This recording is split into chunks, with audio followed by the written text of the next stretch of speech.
Assalamualaikum warahmatullahi wabarakatuh. Perkenalkan, saya Maulana Tandrina Lintang Bayun dengan NIM 2386202055. Di kesempatan kali ini, saya akan berpidato dengan tema bijak menggunakan AI. Mengapa guru SD tidak boleh digantikan oleh Artificial Intelligence? Assalamualaikum warahmatullahi wabarakatuh. Selamat pagi dan salam sejahtera untuk kita semua.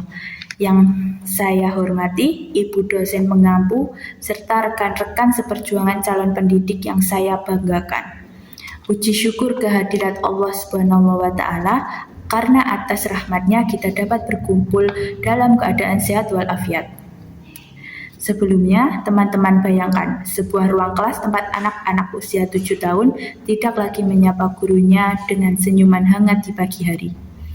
Bayangkan jika mereka masuk kelas, duduk rapi, lalu hanya menatap sebuah layar robot pintar yang memberikan materi matematika atau bahasa dengan suara yang monoton, dingin, dan tanpa ekspresi. Apakah ruang kelas robotik yang kering akan nilai-nilai kemanusiaan seperti itu yang kita inginkan untuk masa depan pendidikan dasar anak-anak kita?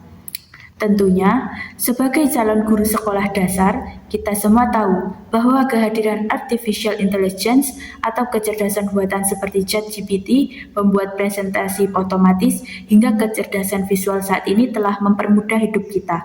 Kita bisa menyusun modul ajar, RPP, bahkan media pembelajaran yang rumit hanya dalam hitungan detik.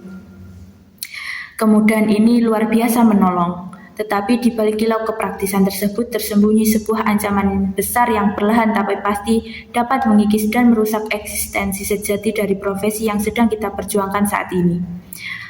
Mari kita jujur pada diri kita sendiri. Sadar atau tidak, saat ini mulai muncul kecenderungan rasa malas di kalangan calon guru. Ada kenyamanan yang keliru di mana kita hanya melakukan copy-paste secara mentah-mentah dari apapun yang dihasilkan oleh teknologi AI tanpa melakukan adaptasi kontekstual ataupun refleksi mendalam lebih dahulu.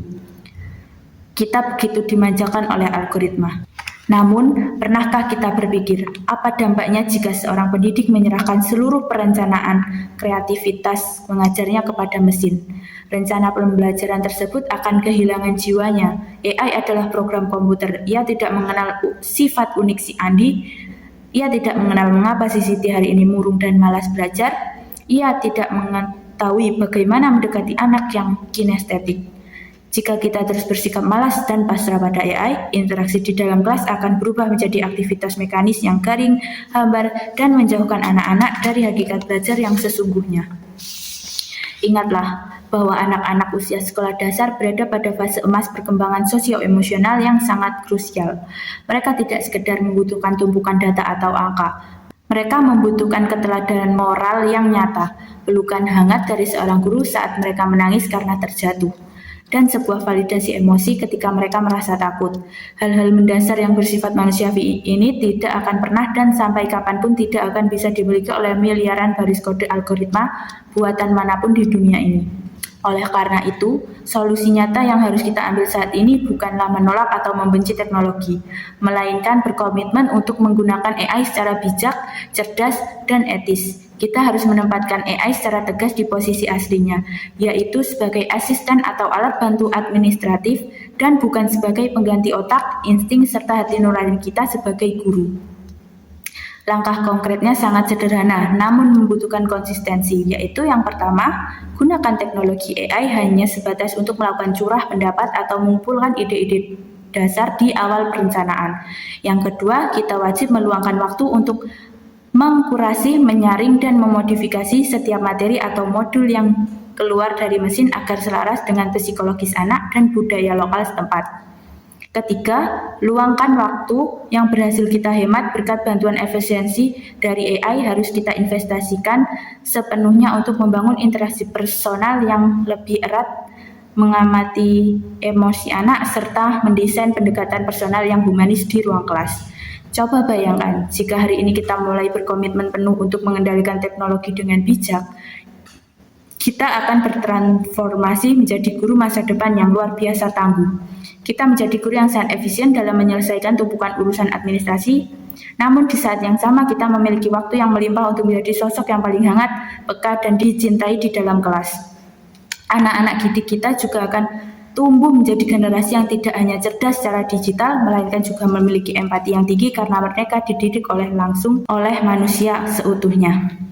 Sebaliknya, jika kita memilih untuk larut dalam kemalasan dan membiarkan diri kita didikte serta digantikan sepenuhnya oleh kecerdasan buatan, maka profesi guru SD akan kehilangan kehormatan dan marwahnya. Kita hanya berakhir sebagai operator mesin pemutar video di masa depan. Kita akan menyaksikan sebuah tragedi di mana anak-anak tumbuh menjadi robot-robot baru yang cerdas secara kognitif, namun cacat total secara emosional dan sosial. Rekan-rekan calon pendidik, mari kita ambil kendali atas masa depan pendidikan kita. Mulai hari ini, setiap kali kita membuka laptop untuk mengerjakan tugas kuliah, membuat modul atau merancang sebuah media pembelajaran, buatlah sebuah janji suci di dalam hati kita masing-masing. Saya adalah seorang guru dan saya tidak akan pernah membiarkan kecerdasan buatan manapun mengambil alih cara saya menyayangi, memahami, dan membentuk karakter calon anak-anak didik saya. Teknologi boleh terus melahirkan jutaan inovasi baru yang mengagumkan, tetapi ingatlah suatu hal, kecerdasan buatan tidak akan pernah memiliki hati nurani. Mari gunakan AI secara cerdas dan biarkan sentuhan kemanusiaan kita tetap menjadi satu-satunya cahaya utama yang menerangi ruang kelas sekolah dasar. Terima kasih. Wassalamualaikum warahmatullahi wabarakatuh.